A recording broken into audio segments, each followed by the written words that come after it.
Today we're here with a 2006 Chevy Impala. The problem that we have been having is that there is a clicking sound coming from the dash when the passenger side heat is adjusted. In just a second I will give you a demonstration of what the customer has been hearing when they adjust the temperature in the dash. So I'm now inside the vehicle. I do have the key on, and I'm going to go ahead and adjust the passenger side air blender and see if we can get it to start clicking. So you can hear it click in there. What I have came up with as the problem is the fact that it is going to be the HVAC heater blend door actuator, which that is also the part number there, for the passenger side. That part is going to be located behind the glove box here. I'm going to go ahead and lower the glove box, but when you do so, you can see that there are two tabs up there in the top. When you're going to do this, you're going to want to push up on this plastic here, and the glove box will pop down. Make sure that when you are doing this, that you empty out all of the stuff out of your glove box, otherwise it will dump all of your stuff on the ground, as you can see there. I'm going to go ahead and remove this black cover, which is held in by 4 screws. One which is here, 2, 3, and 4. They should be Phillips head screws. I'm going to go ahead and remove that just for ease of getting the part out, so that way I can put the new one in. So now that I have the glove box out, you can see the new part here. And if you look up in there, you can see the old part, which is going to be this right here, which is the part we're going to be concerning ourselves with in just a second here.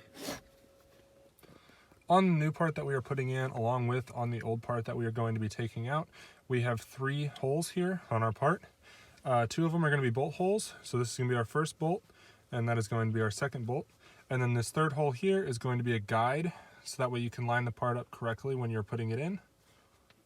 And then underneath our glove box here, we can see that you can see our 2 bolts along with the guide up here on this top left corner. I'm going to be using a 5.5 millimeter socket along with a 1/4 inch ratchet to be getting those bolts out.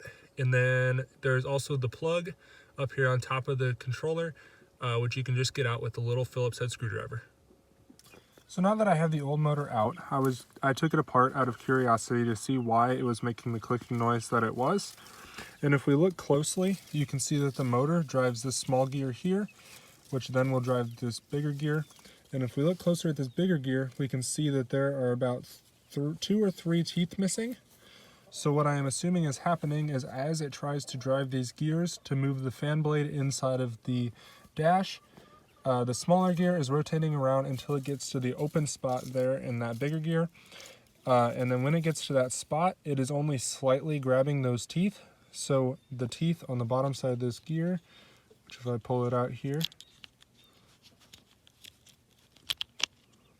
you can see that these teeth are in good condition, but those teeth are broken off. So I'm assuming that the little gear is trying to grab onto those broken off teeth, which is what is causing it to make the clicking sound rather than spinning into position.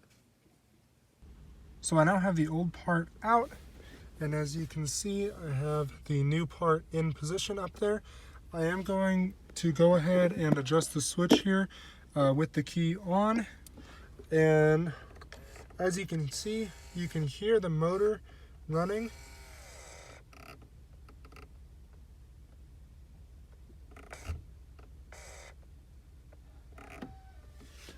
You can hear the motor running in normal operation as it adjusts that flap inside the dash, so we know that everything is fixed and it is no longer clicking. So hopefully this will solve our problem and we won't have this problem again in the future. So now that I have the new part in, I'm going to go ahead and put the glove box back into position. Along with this, I would also like to say that I did not get video of it, but when the motor starts clicking, if it starts clicking for an extended period of time, it will continue clicking until it feels that it has reached its proper position. And along with this, even if you turn the key off, it will not stop clicking. So I now have everything finished up and back in place.